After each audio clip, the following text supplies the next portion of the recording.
Welcome back to Gene and Roger Talk Movies. We are talking Last House on the Left today. Roger has a DVD again. I do have the DVD of that one. I had the VHS of it too for a long, long time.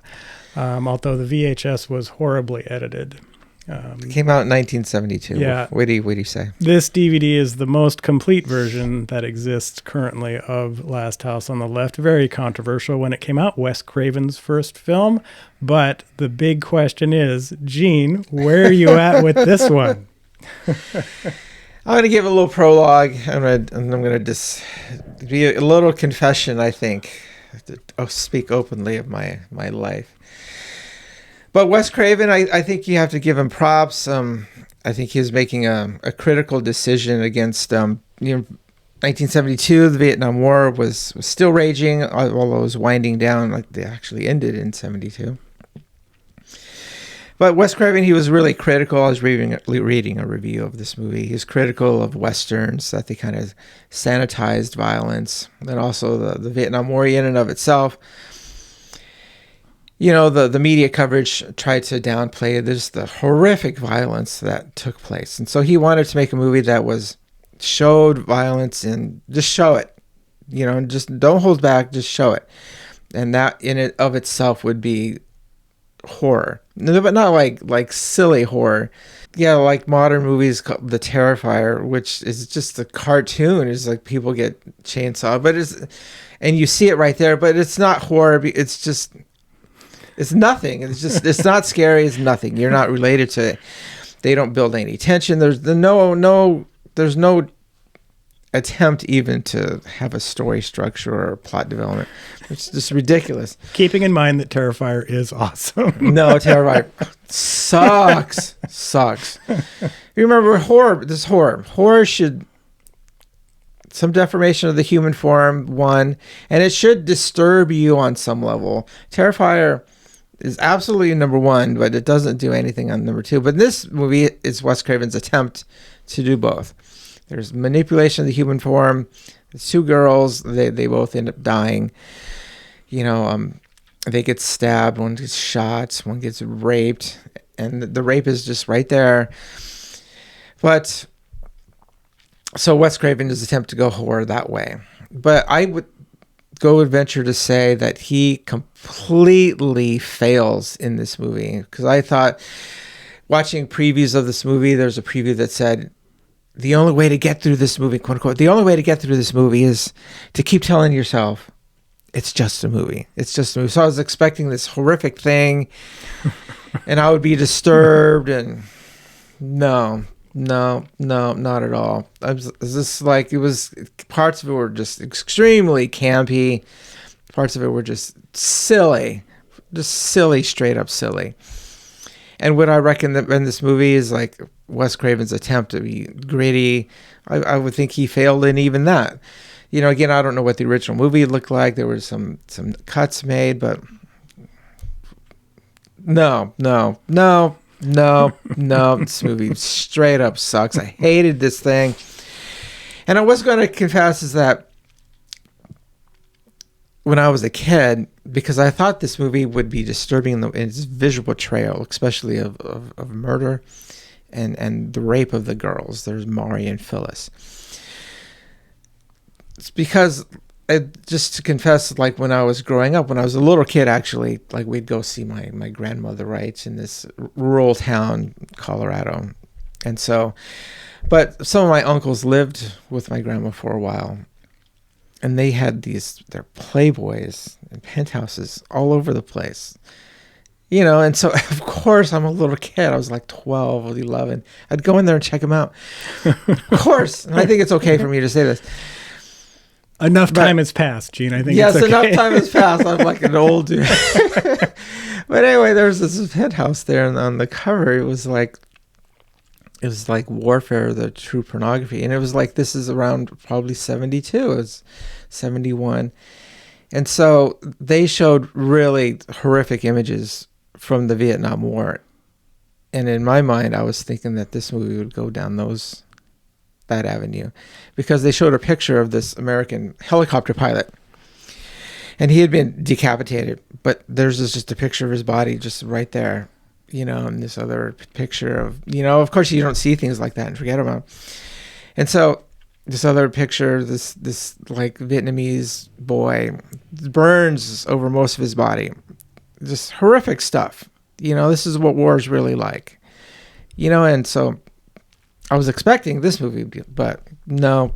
So I was extremely disappointed. I guess I was expecting more that I would have that visceral feelings. It would be disturbing. But parts of this movie, there are these two cops, and they're just like, Roger, it's just ridiculous. They're like little silly Keystone cops.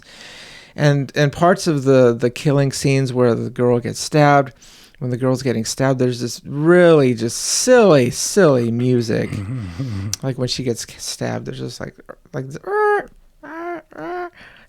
Well, and they had like the country bumpkin soundtrack. And all yeah, that country. stuff. And then at the end, the parents find out that it ends up that by chance, the girls are killed in the woods, and they're killed actually near Mari's house, who's one of the victims. So the killers end up at Mari's home, and their parents are there. So the parents are kind. They treat them, well, because they're visitors who had kind of fallen on hard times, I guess. Their car was, broke down. Mm-hmm. Yeah. And so they fed them dinner, but they find out through different clues that, that their auditors are, something has happened to them, and whatever happened was from these guys. And they find Maury's body, and then they plot revenge, and they get revenge on these guys. But just the whole act of getting revenge, is justice, and it takes away the feelings of horror. So I was like, what are you doing? Why is that even in the movie? It would be a better movie if there was none of that justice. The killers, got away, and that would heighten the sense of just inequality and unease that this killing happened of two very likable girls. And there was no justice served. So Roger, I really don't like this movie. I really don't like it, because not that it's scary or that it's disturbing.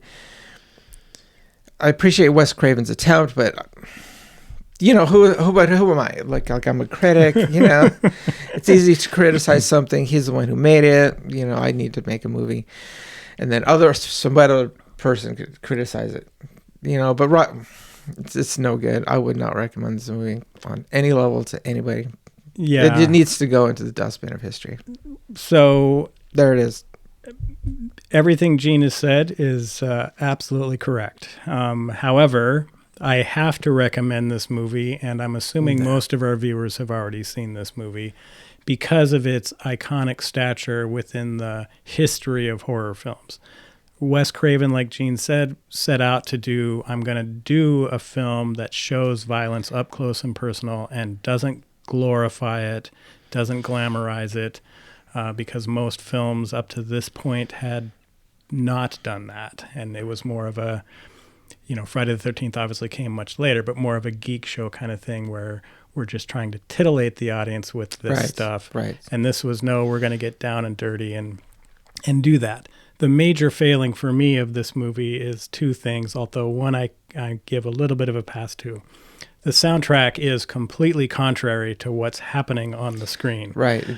If Wes Craven had decided to be more dark and disturbing with the soundtrack, the movie would be viewed differently than it is. Yes. Because, yes, a horrific thing is happening visually, but then here's this banjo music going on, upbeat banjo music or whatever.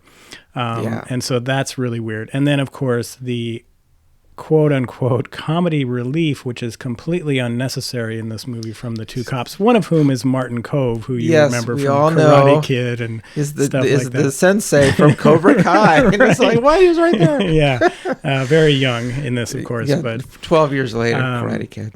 But those two characters, the sheriff and the deputy, do not play in well with this movie at all. No. And it detracts, really. This movie is only 84 minutes long, and it seems much longer because they continually cut back to completely unnecessary comedy relief characters that don't fit into the film at all. And so you've really kind of lost the tonal structure of what this movie should be. And Gene's right. It's only a movie. It's only a movie. The ad campaign was just aggressive with how dark and disturbing this movie is, but the reality of the movie is different than that. Right. And being that it's Wes Craven's first film, and he's even come out and said, look, I was learning on the job. He's the editor, he's the director, all of this stuff. And he's like, I'm learning on the job. Because the editing gets really confusing towards the end part where, okay, did they discover Mary's body? Right. Was it a dream? Did they bring her back to the house and she's actually on the couch now? And so there's pieces of film that didn't get edited in properly to actually show how that really came about and what's happening there. I kind of think it's maybe a dream. You do think that initially, and then no, they actually did recover her body, but it's hard to follow there, and that's Wes Craven just basically, I was learning on the job. I didn't really know what I was doing. Obviously, as Wes Craven progressed as a director, he's absolutely learned what he was doing, because most of his later films are far superior to this as far as overall quality of the film. The message that's going on here, there is some disturbing things. When Krug, played by David Hess, who we all love from the movie Hitchhike and House at the Edge of the Park, he kind of typecast himself as, I'm going to always be this creepy nightmare guy. Yeah, always got that. But and so he's a very intimidating, disgusting, disturbing character, and he is humiliating Phyllis at one point by basically making her urinate on herself. And so there's some bad, disturbing stuff here, but then it's surrounded by, let's cut away real quick to bumbling cops doing bumbling, stupid things. Right. And so it really loses the tonal structure. But my recommendation is, if you are a horror film fan and have not seen this movie, it is kind of a required thing to watch, just for the overall history of horror and how it progressed. Yeah, there's lots of things that the movie is getting right. I liked there's 4 bad guys, right? Mm-hmm. But one of them's a woman, and you expect the woman would kind of maybe try to not be so bad, but no, she's one of the worst ones of all. Yeah. So it's interesting to see that there's a woman who is, just as evil as, the guys are. So, and she actually, one of the girls escapes, I forget. Well, actually, Phyllis. In the end, she's key in capturing her. The other woman. So, but this movie, it has elements. It's getting there. But Wes Craven, there's whatever directorial decisions made in editing. It's just, it's a little hard to follow. But overall, it's not coherent. Good movies, it doesn't even have to be horror. That has rising tension and this movie doesn't really have any of that. It's like Roger said, there's too much of that comic relief. And some of those comic relief sections with those cops last a long time. There's this whole sequence where they get a radio call that they need to go to because the car that the killers, because they escaped from prison, right, has been identified, and they remember that they drove by this car, so they got to go get it. They got to go to that scene and find these guys. But what do? They run out of gas, and so they try to get some rides. This black woman, who's, you gotta love this black woman. She's missing teeth right here. She says, you can come with me, but you have to ride on top because her truck is filled with chickens. Yeah, it's just ridiculous. Yeah, and then even towards the end where the parents are getting, their revenge on the killers, even all of that, like that, the dad goes to lengths to prep the house so it's full of booby traps and stuff. And so I'm just thinking, this is Home Alone right now. And then the wife seduces one of the characters. she manages to get the guy, and she ties his arms behind his back and ties him actually very well. So his arms are immobilized behind his back. And then she kind of seduces him, but then she's giving him oral sex. And then she bites his penis off. And it's like, but it doesn't show any of it. And it's just. Did you want it to be shown? It's just like. Yeah, the movie is. It just doesn't really, like Wes Craven is figuring this out. He just really know what he's doing here. So yeah, this movie is no good. I think it's a great attempt. Again, the whole economics of movies, they made it for $90,000. So I mean 1972, but still $90,000. They ended up making like 2.7 million, which for the time was gargantuan. So it paid the bills, and so it shows why horror movies are made. You make a movie for $90K, and it's a lot of problems, a lot of things going wrong with this movie, and it's still I don't even know what the multiplier is on that. Yeah, you just made yourself $3 million. Well, and this film had multiple titles. Oh, really? Yeah, probably my favorite was Sex Crime of the Century, which it played for a short while, because what they were doing was, this was not a wide release, right? Back in the 70s, of course, films were slowly rolled out, right? So here's 5 theaters, and then here's 20 the next week, and so on and so on. And it started as Night of Vengeance, and then it became Sex Crime of the Century, and then it was Krug and Company, and then finally it landed on Last House on the Left, and this was the one that really triggered it to start being profitable, because nobody was showing up when the title was Sex Crime of the Century. Oh, is it some porn thing? Right, is it some weird porn? What is it? Krug and Company doesn't make any sense. No, because we don't know what Krug is. Night of Vengeance maybe could have worked had they kept it for a long time, but Last House on the Left suddenly was the trigger.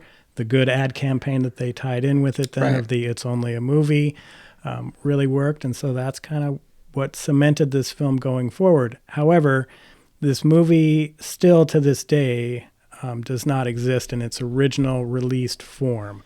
And Wes Craven tells a great story in a really cool documentary that I saw a long time ago about how it was so hard for him to even try to piece it together to as close as he could get it, which is this DVD, because even individual towns were deciding to just excise scenes from the film. Really? And so it turned out to where, does anyone have a complete copy of this film anymore?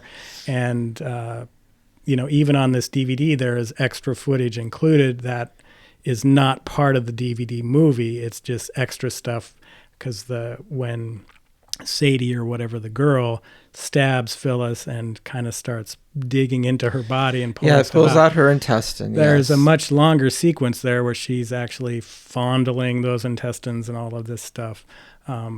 But who knows what this movie really looked like when it first came out. And it even got an R rating after they did a bunch of cuts. But then Sean Cunningham, who we all know as the director of Friday the 13th, was the producer on this, and he went back then and threw all that non-R-rated footage back in, and he kind of got in trouble a little bit when they discovered that, you put this out as R, even though you decided to just go back and throw all the stuff we told you to cut back in. So, I like that. Yeah. I like that. And Steve Miner is also behind-the-scenes guy on this movie, who would go on to do Friday the 13th Part 3 in 3D, as well as a few other horror movies. So there's some history here of guys getting together one summer in 1970s and making this movie and going on to do other things. So.